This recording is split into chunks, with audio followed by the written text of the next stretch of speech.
ان الحمد للہ وحدہ والصلاة والسلام علی من لا نبی بعدہ۔ سورۃ الانعام آیات 104 تا 105۔ اعوذ باللہ السمیع العلیم من الشیطان الرجیم۔ قد جاءکم، یقیناً آ چکی ہے تمہارے پاس، بصائر، نشانیاں، من ربکم، تمہارے رب کی طرف سے۔ فمن ابصر، تو جس نے دیکھا، فلنفسہ، تو اپنی ہی جان کے لیے، ومن عمیہ، اور جو اندھا رہا، فعلیہا، تو اسی پر ہے۔ وما انا، اور نہیں ہوں میں، علیکم، تم پر، بحفیظ، کوئی محافظ۔ وکذالک، اور اسی طرح، نصرف الآیات، ہم بار بار بیان کرتے ہیں آیات، ولیقولوا درستہ، اور تاکہ وہ کہے کہ آپ نے پڑھا ہے، ولنبینہ، اور تاکہ ہم اسے واضح کریں، لقوم یعلمون، جاننے والے لوگوں کے لیے۔ آیت نمبر 4 میں اللہ تبارک و تعالیٰ نے یہ بات بیان فرمائی ہے کہ تمہارے پاس بہت سی نشانیاں آ چکی ہیں۔ تو پچھلی آیات میں اللہ تبارک و تعالیٰ نے وہ ساری نشانیاں بیان کی ہیں۔ وہ ساری نشانیاں کس چیز پر دلالت کرنے والی تھیں؟ کہ اللہ تبارک و تعالیٰ ہی معبود برحق ہے۔ اللہ تبارک و تعالیٰ نے اپنے خالق، مالک، رازق ہونے کے دلائل دیے، اور اس کے بعد یہ ثابت کیا کہ جب تمہارا خالق، مالک اور رازق اور اس کے اسباب و وسائل تمہاری زندگی کے، تمہارے کھانے پینے کے، تمہارے معاملات کی تدبیر کرنے والا وہ ہے، تو پھر عبادت کا مستحق بھی وہی ہے۔ اور پھر بصائر ایسی نشانیوں کو کہا جاتا ہے کہ جو آنکھوں سے نظر آنے والی ہوں، آنکھیں بھی روشن ہو جائے، دل بھی روشن ہو جائے۔ اور واقعتاً وہ ایسی نشانیاں ہوتی ہیں کہ انسان جب غور و فکر کرتا ہے تو دل و دماغ اس کا روشن ہو جاتا ہے۔ اور وہ روشنی کیا ہوتی ہے؟ وہ حقیقت کو جان لینا۔ ان نشانیوں کے دکھانے کا مقصد کیا ہے؟ کہ لوگ حقیقت کو پہچان لیں۔ اور وہ حقیقت کیا ہے؟ کہ واقعتاً اللہ ہی خالق، مالک اور رازق ہے۔ اس نے دلائل ہی اتنے دے دیے ہیں کہ انسان کے لیے پھر بھاگنے کے لیے کوئی جگہ باقی نہیں بچتی۔ وہ ماننے پہ مجبور ہو جاتا ہے جب غور و فکر کر لیتا ہے۔ تو یہ ہے بصائر، جس سے انسان کو بصیرت حاصل ہو، جس سے ایسی روشنی ملے کہ وہ روشنی اس کو حقیقت پر لے جائے، واقعتاً حقیقت پر لے جانے والی جو دلیل ہے اسے بصیرت کہہ دیا جاتا ہے۔ تو یہ بصائر اللہ تبارک و تعالیٰ نے بیان کر دی ہے۔ تو فرمایا کہ جس نے غور و فکر کر لیا، جس نے سوچ لیا، تو اسے فائدہ کیا ہے؟ اس نے اپنی جان بچا لی۔ کس چیز سے بچا لی؟ وہ جو قیامت کا دن ہے، اس وقت فیصلہ ہونا ہے، تو اسی بنیاد پہ ہونا ہے کہ میں نے رسول بھیجے، ان رسولوں کی بات کس نے مانی، اور انہوں نے جو دلائل رکھے، کنہوں نے غور و فکر کر کے حقیقت کو پہچانا اور اس کے مطابق کون لوگ چلے ہیں، انہیں اللہ تبارک و تعالیٰ نجات دے دے گا۔ اور جنہوں نے کوئی توجہ نہیں کی، رسولوں کی مخالفت کی ہے، اور انہوں نے جو دلائل ان کے سامنے رکھے ہیں ان پہ غور و فکر نہیں کیا، اندھے رہے، تو وہ نجات کا سرٹیفکیٹ حاصل نہیں کر سکیں گے۔ ان کے لیے تباہی، بربادی ہے۔ کس صورت میں؟ جہنم کی صورت میں۔ تو یہ اللہ تبارک و تعالیٰ فرما رہے ہیں کہ فمن ابصر، تو جس نے دیکھا، فلنفسہ، ہی اپنی جان کے لیے، اس نے اپنی جان کو بچا لیا بڑی تباہی سے، بڑی بربادی سے، اور وہ بڑی تباہی، بربادی جہنم ہے۔ ومن عمیہ فعلیہا، اور جو اندھا رہا، یعنی دائیں بائیں، اوپر نیچے، انسان کے اپنے اندر اللہ تبارک و تعالیٰ نے بہت سی نشانیاں رکھ دی ہے۔ تو غور و فکر جس نے نہیں کیا، حقیقت کو نہیں پہچانا اس نے، وہ حقیقت کیا ہے؟ کہ اللہ ہی خالق، مالک اور رازق ہے۔ اور اس کی طرف سے یہ قرآن نازل ہوا ہے، اس کی طرف سے رسول آئے ہیں، اور رسولوں نے جو لوگوں کے سامنے بیان کیا ہے اللہ کی ہدایت کے مطابق، اللہ نے جو ان کو علم دیا وہی آگے بیان کر دیا۔ اس پر جس نے غور و فکر نہیں کیا، ومن عمیہ فعلیہا، تو اس کا وبال اسی پر ہے۔ انکار کی وجہ سے جو وبال آئے گا وہ اسی پر ہوگا، اور اس کو جھیلنا پڑے گا۔ وما انا علیکم بحفیظ، اور یہاں نبی صلی اللہ علیہ وسلم فرما رہے ہیں کہ میں تم پہ محافظ نہیں ہوں۔ یعنی میرا کام کیا ہے؟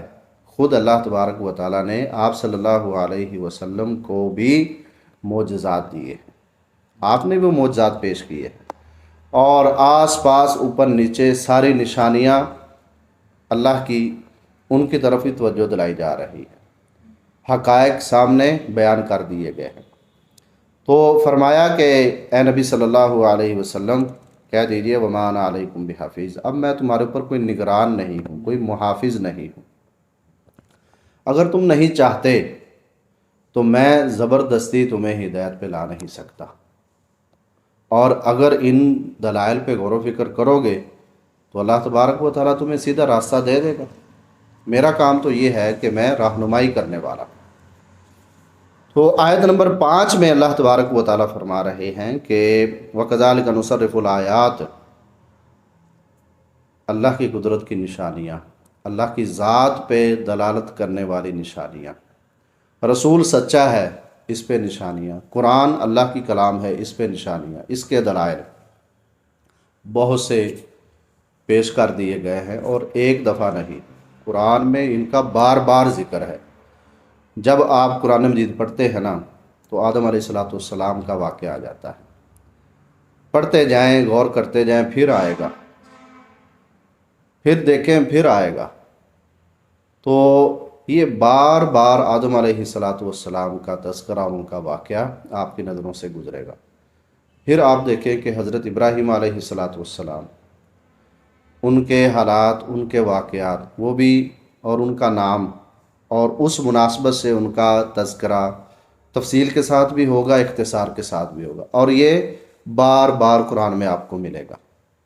اس طرح موسیٰ علیہ السلام کا تذکرہ، وہ آپ پڑھیں قرآن مجید کو تو وہ بھی آپ کی نظروں سے بار بار گزرے گا۔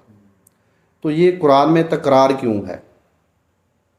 اس پر بھی کفار مکہ نے یہ اعتراض کیا کہ اگر یہ اللہ کا کلام ہوتا نا تو اس میں تکرار نہ ہوتا، تکرار سے پاک ہوتا، کوئی ایک ہی بات کو بار بار بیان کیا جا رہا ہے۔ قرآن مجید میں اللہ تبارک و تعالیٰ نے قیامت پر دلائل دیے ہیں نا، تو وہ کھیتی سے جیسے انگوری پودے نکلتے ہیں، سبزہ نکلتا ہے، اور بنجر زمین ہوتی ہے، اس میں پھر پانی آتا ہے، پھر وہ چیز اگانے کے قابل ہوتی ہے، یہ چیزیں اللہ تعالیٰ نے بار بار قیامت کے ثبوت کے لیے پیش کی۔ تو اسی طرح اور بہت ساری آیات جو پچھلی قوموں کے واقعات ہیں وہ بار بار بیان ہوئے۔ تو وہ کہتے ہیں کہ اگر یہ اللہ کا کلام ہوتا تو یہ بار بار قرآن میں ایک ہی واقعے کا آنا یہ نہیں ہو سکتا تھا۔ تو اس سے معلوم ہوا کہ یہ اللہ کا کلام نہیں بلکہ خود اللہ کے رسول صلی اللہ علیہ وسلم نے، وہ تو محمد کہتے تھے نا، محمد صلی اللہ علیہ وسلم، تو انہوں نے خود گھڑ لیا۔ تو اب بات یہ ہے کہ اللہ تبارک و تعالیٰ اس کی ایک وجہ بتا رہے کہ یہ ہم بار بار کیوں پیش کرتے ہیں۔ تو اس کی ایک وجہ یہ بھی ہے کہ قرآن مجید ہر اعتبار سے چیلنج ہے کہ یہ اللہ کا کلام ہے۔ اب اگر موسیٰ علیہ السلام کا واقعہ ایک جگہ موجود ہے تو دوسری جگہ جو موجود ہے نا وہ بھی واقعہ تو وہی ہے، لیکن اس میں الفاظ وہ نہیں ملیں گے آپ کو۔ پچھلے واقعے میں الفاظ اور ہیں، اگلے میں الفاظ اور ہیں، بات وہی ہے۔ اور پھر جب کسی چیز کو آپ مختلف اینگل سے دیکھیں تو اس کی سمجھ آپ کو زیادہ آتی ہے۔ کوئی بھی چیز آپ پکڑتے ہیں تو اس کی 6 جہتیں ہوتی ہیں، اگر 6 نہیں تو 4، تو اگر آپ اس کو ہر اینگل سے دیکھیں گے تو اس کی سمجھ آپ کو بڑے اچھے طریقے سے آئے گی، بہت اچھے طریقے سے آئے گی۔ اور اگر آپ صرف ایک سائڈ سے دیکھ لیں تو اس سائڈ کے لحاظ سے جو بات سمجھانی مقصود ہوگی وہ آپ کے ذہن میں بیٹھے گی۔ تو اللہ تبارک و تعالیٰ نے ایک بات کو سمجھانے کے لیے مختلف اینگل وہ اختیار کیے تاکہ بات قریب ہو جائے اور ہر ایک کے ذہن میں آ جائے۔ اور پھر بات کو سمجھنے کا جو لیول ہوتا ہے ہر انسان کا مختلف ہوتا ہے، تو جس زاویے سے بھی اللہ تبارک و تعالیٰ نے وہ بات سمجھائی ہے بالکل سادہ طریقے سے سمجھائی ہے، اور پھر جو اس میں الفاظ بیان کر دیے ہیں وہ بھی مختلف ایک دوسرے سے، اور اس میں پھر الفاظ کا چیلنج آ جاتا ہے کہ تمہاری زبان کتنی فصاحت و بلاغت سے بھری پڑی ہے، تو اس طرح کی کلام بنا کے تو دکھاؤ، چلو تکرار ہی صحیح، تو تم ایک واقعہ اس طرح کا بنا کے دکھاؤ جیسی ترتیب یہ قرآن کی موجود ہے۔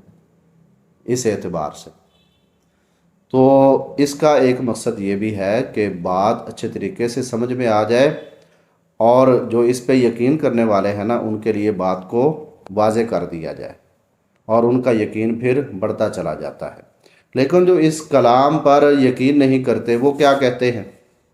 وہ کہتے ہیں کہ دیکھو بھئی، یہ نبی صلی اللہ علیہ وسلم پہلے ایک اعتبار سے اس واقعے کو کسی سے پڑھ کر آئے ہیں، اب وہی واقعہ دوسرے الفاظ میں پھر پڑھ کے ہمیں سنا رہے ہیں، تو ایک ہی بات بار بار بیان کر رہے ہیں، تو اس کا مطلب یہ ہوا کہ اللہ کی کلام نہیں ہے۔ پھر وہ نبی صلی اللہ علیہ وسلم کے متعلق کہتے کہ افطراہ، اس نے اسے خود اپنے پاس سے بنا لیا۔ تو اللہ تبارک و تعالیٰ فرماتے ہیں کہ یہ جو قرآن میں تکرار ہے اس کا ایک مقصد یہ بھی ہے کہ جو اس پر ایمان رکھنے والے ہیں ان کے لیے ہم ہر چیز واضح کر دیں، اور جو اس کا انکار کرنے والے ہیں وہ پھر اپنے انکار کو لے کر آگے چلے، اور ان کا انکار کیا ہوتا ہے کہ یہ کلام اللہ کی نہیں، یہ نبی صلی اللہ علیہ وسلم کی کلام، تو وہ پھر ایسی باتیں کہنا شروع کر دیتے ہیں۔ وَلْيَقُولُوا دَرَسْتَ، اور وہ یہ کہیں کہ آپ نے پڑھا ہے، کسی شخص سے پڑھا ہے اور آپ پھر آگے ہمیں یہ باتیں سنا رہے۔